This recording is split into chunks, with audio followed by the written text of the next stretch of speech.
Hey everybody, Summers Lucas here and welcome back to the railway and welcome to another review.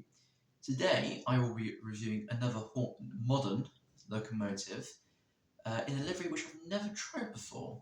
And that is this, the Hornby Colas Rail Freight Class 66. So this is my first time having a look at a Colas Rail Freight livery locomotive ever. I know there are quite a few Colas Rail Freight liveries out there, if I can think to myself. So you've got the 37s, you've got the 56s, you've got the 70s, and also you've got the 66. So as you remember, this is actually this is the fourth 66 I have actually reviewed. I'm not actually counting the Class 59, although that looks exactly the same as 66. But I'm not counting that as a 59. So well, it's the same body shape-ish. So it's nice to see another livery on the 66. I'm started getting through them quite nicely. So I've done the DB Rail Freight one. I've done the Freightliner one. I've done the Direct Rail Services one. And now it's time for the Colas Rail Freight livery one. So all that's left to do, I think, which ones have I not done yet? Well, obviously then you've got the DB Cog UK, maybe EWS livery one, might turn up one day. Obviously all the special livery ones, which I dare say, will go along the way, I guess. That is if I do get around to reviewing any of them, but you never know, do you? But anyway, I think it's time we should have a look at the outside of the box, check out what's actually around it. Obviously then look at the side of the box, what details it shows on there, and then obviously get to the unboxing. So let's get started. So it's not even halfway through the year yet, and I've already reviewed quite a few modern locomotives. Is that the right angle? There you go, got it. Yes, and yeah, I've done quite a few modern locos. I mean, I've done the DRS 66 this year. I've done the Rail Operations Group 47. I'm now doing this. Are there any other ones I've done which are quite modern this year? I've done the 25. I've done quite a few, haven't I? But anyway, back onto the Colas Rail Freight Class 66. And let's take a look at the side of the box here. So the one I have here is R30019. It is a Colas Class 66 Coco, David Maidment OBE, and this is number 66850. As you can see, it is DCC ready, so this is compatible with DCC fitting, which is good. And just to make it made clear, this loco isn't owned by me. This is a good friend of mine's Class 66, which I have basically just taken in to service it and also do a review of it, which is good. So looking at the rear of the box, we've got some more information. So as you can see, the power rating of this loco is RA7. So that's quite a high for a Coco diesel engine. I mean, I think all 66s are like this. Maybe some are more powerful than the others. If you know which ones are more powerful, please do put that in the comments if you do know. Here is some history on the Class 66, which is pretty impressive because, as you know, all the 66s are still going strong today. If you want to read this, then please do pause the video. Just to get that shine out of the way. So if you want to pause the video and read that, and be my guest. And here are the some plans for the drawings of the Class 66 in model form. Now, what I've noticed about this loco, I think this loco came out 2000. I want to say, was it 2020 or 2019? I can't work out. But anyway, I think this is the these locos came back out again, or This might have been maybe slightly older, but what I've noticed is about these plans is that they were last drawn. What was my finger? In 1999. Good lord! I mean, when you think about it, that's actually what, 26 years ago. Crikey! I think Hornby needs to think about a new tooled version of the 66 sooner rather than later. Yeah, that's quite a large amount of time there. It's quite surprising what you can actually find when you do a review of a loco. But apart from that, I think it's time we should take the Colas Rail Freight Class 66 out of its box. So just a slide this bit, so I can just slide it out like so, and you can see the loco for the first time in this video. There she is. Yeah, it does look quite stunning, that yellow and orange. Yeah, I want to say, yes, definitely a lot more vibrant than the logo that's been shown on the actual front cover box, or the sleeve, if you want to call it. Yeah, which is good, because you want a logo that looks the part. Now this doesn't have the ice block sleeve, so I can just sort of get the box really easily, which is good. Which means I don't have to struggle trying to flip in pull it out, because sometimes the Hornby boxes are quite tight. But anyway, let's take it out of its holder. Nice snap there. And there's the loco. Yeah, it's got a nice bit of the sort of the engine exhaust bit just has a nice sort of little bit of a shine to it, which is nice. I can take it out. Yeah, it's quite fairly heavy for a loco this size. Obviously, it's not going to be as heavy as a Curascale Class 66. And it's definitely not as heavy as my Batman Class 66, which is the front other one. The difference is that one's all-wheel drive. This one's only got, I believe it's 2 powered axles, from what I remember of the previous Class 66s. That's the bogey end. Yeah, it's only these 2 axles are actually powered.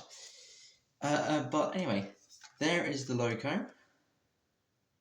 In all its glory. It does look really good, doesn't it? Look at that. Yeah. It's also got a nice nameplate here. That's not, obviously that's just sort of printed on. I dare say this might have come with nameplates, but I dare say the owner of this probably still has them. Yeah. So I have noticed there is a buffer missing. I was informed from the owner of this that it did have a buffer missing. Got a snowplow or something there. I mean, these can all be fixed, which is nice, and the couplings is then so I have to go from that end. But yeah, on first glance, it looks really good. But obviously, we won't know until we actually get it up against the white background, of which I shall do that now.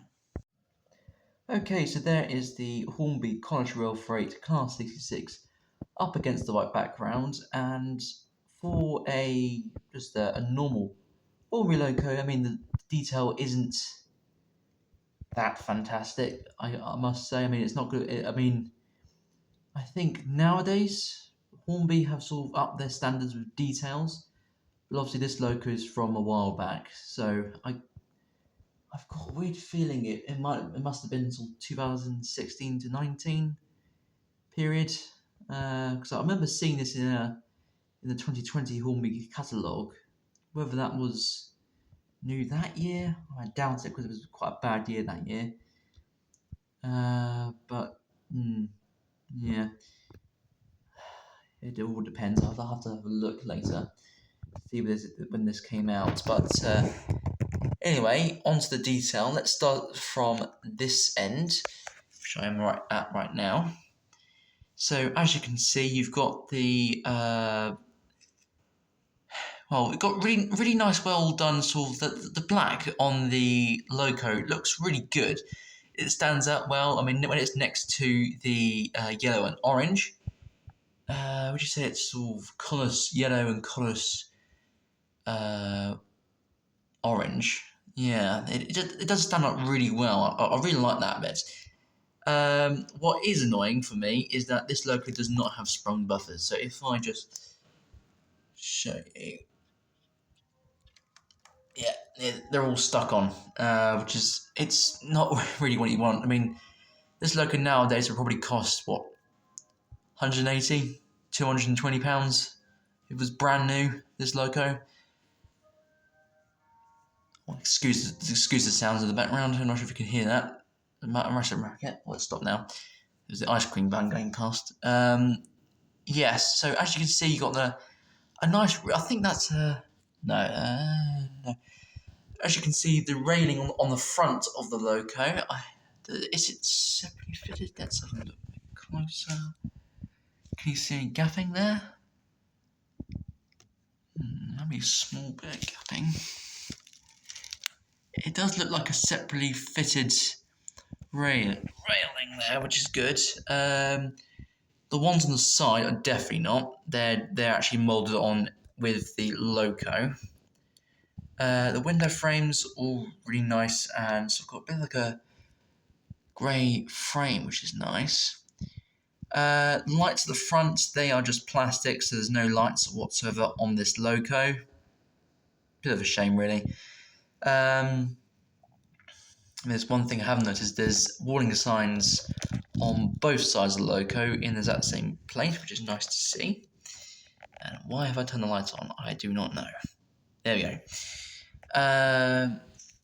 The number and lettering of the Colas Rail is really well done, which is nice to see, as well as the big sign, which is really well printed on, as well as the nameplate is well printed on. So if I have like that, you can see the full, the full logo and nameplate, which is nice. David Maidment, OBE. Yes. Yes. Yeah, that's one problem with that. I have no idea who this person is, so I'll have to look him up when I've got the time. And as you can see on the other end, you've got the same lettering as the front, but obviously this time it's on a orange background, because obviously the front is in a yellow background, it's in the yellow section. The other bit is in the orange section, which is, it's very peculiar to see that. Very odd. Yeah. There's no point showing you the other end because it's basically exactly the same. I think this is the end with the. No, it's not. I think the other end is with the broken snowplow. I think I'll just show you it. Anyway, so if I cut down, it's also, you can see where the buffer is missing from that end, and you could probably see if I do that where the broken snowplow is just under the NEM coupling. I mean, it's good to see NEM couplings on this particular loco because you don't want broad couplings on the brand new loco, really. I mean, I honestly prefer the broad couplings because most of my rolling stock is broad coupled and I find it easier to couple up with. But NEM couplings, tinterlock couplings, I would say would be better to go around curves. I mean, I've got quite a bendy track. So, yeah, I mean, it really depends on what the loco, how the loco handles it, what the strength of the coupling is. Does it move? Does it how stiff the hook is? Is it nice and free? Which is all counts down, doesn't it? But yeah, I think so. I think that's all really needs to cover. I mean, just one little look at the roof there. As you can see, the black parts of the roof, obviously they look quite plastically, but it's nice to see that the grill is grills are slightly darker shades, so they sort of look, instead of just all being one colour, well, shade of black, it just makes it all look like it's just all one piece. But because it's a slightly different shade, it makes it look like it stands out, doesn't it? Yeah. Also, you got the nice bit of shine on the top of the engine there, which is nice to see. But yeah, anyway, I think it's time we get this loco down onto the track and ready for its first test run of the video. Okay, so there is the Hornby Colas Rail freight Class 66 down onto the track, ready for its first test run of the video. Now, I have already tested it, so I already know what it's like, because obviously I serviced this before I did the review. But for you at home, this will be your first time seeing this loco run. So, without any further ado, I think it should be going backwards. Let's just make sure. Yeah. Well, good thing is it's running. There you go. Quite a quiet runner, which is nice. There's no sort of awkward sort of clicking noises or anything. It's nice to hear. Yeah. Nice to see it running. What's like at 50%? I'll go backwards first, which direction it should be going. Okay. That's 50. Yeah, it's quite quick, isn't it? I'll try and get the control to the other way 50. Yes. Yeah, it's a bit quick for 50. Okay, what's full power like then? That's full power. It's not that quick for full power.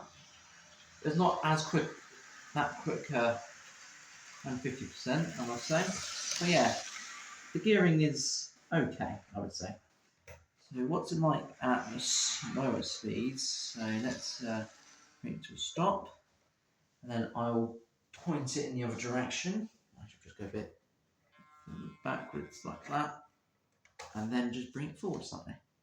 So let's turn the power up.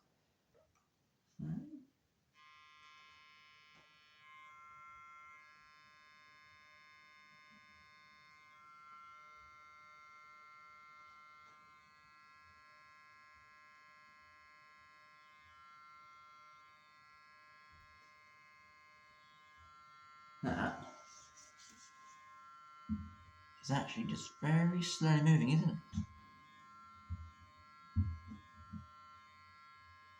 I mean, it's not a very consistent runner, but it's certainly moving quite slowly, which is good. Okay, let's just turn it up slightly. Yeah, there's a bit of it coggy. Yeah, that's quite good actually for a loco like this. Yeah. Right, what's it like in the other direction, thinking about it? Oh yeah, that's another point. I was just thinking about the Colas locos. I remember that there was a Colas Rail Freight Class 60 livery, wasn't there? Yeah, maybe slightly a bit more coggy that way. But yeah, it does look good. Right then, I think it's time we go and couple it up to its train for today. And then we get a good old running session going. So without any further ado, let's get off.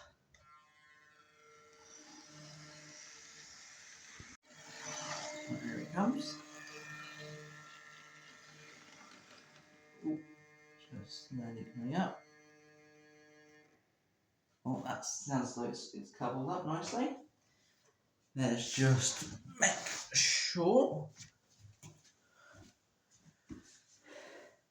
Yeah, both couplings have engaged, which is good.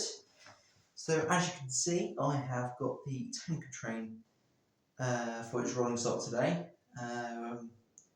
Yeah, obviously I have seen a Colas Rail freight working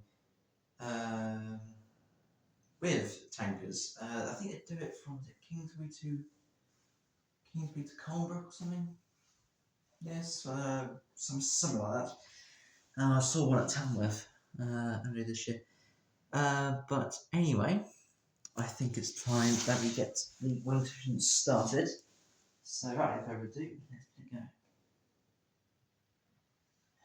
Of course.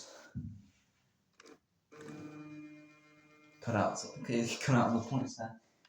Cut out again. Right, there we go. Just the points there. Right, let's get to it a nice straight speed like that.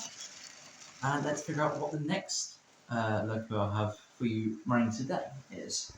So the second loco of the day is the Batman Freightliner Car 66. I've got it on an intermodal train for you. And the Colas Rail Freight Car 66 just coming around now. Just sit behind the loco now. Oh my lord, that's a bit of a slow down there. Yeah. Oh, because it's going so slow, it's actually decided to cut out. Thank you. Come on, there we go. That's not so good. But anyway, off goes the Freightliner Car 66.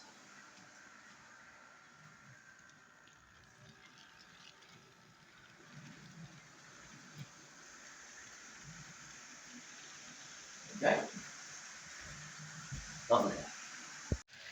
Okay, so I've decided today that I'm going to do a bit of a sort of modern livery sort of themed running session today. So I've got the Colas Rail Freight, I have the Freightliner, and I've also got EWS, which is actually also, basically the olden day version of the EV Car UK, you could say, in the UK.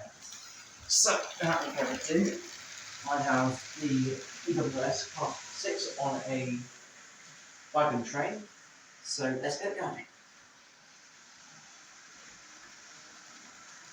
There we go.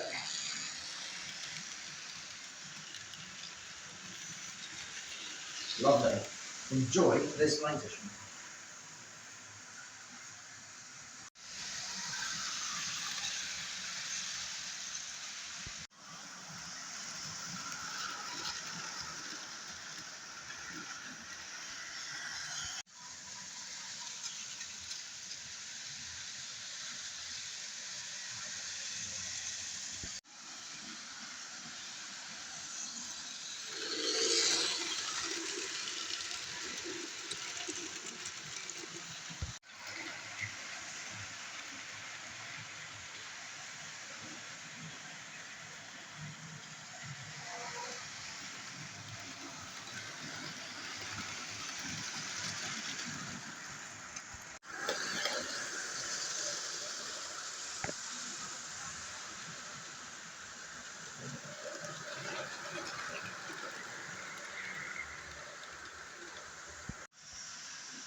Yeah, doesn't like that bend, does it? Yeah, it comes a bit tight.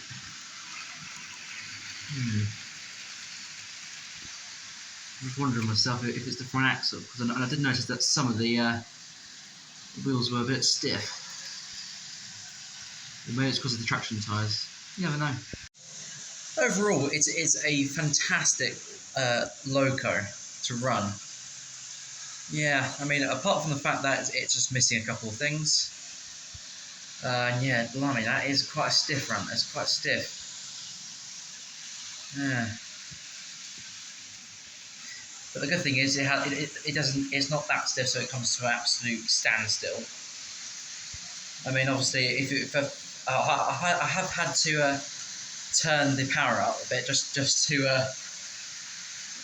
make it a bit more efficient when it goes around the certain bends like this one over there. I don't know what it is, because it is third radius, and I've noticed it does do that on third radius.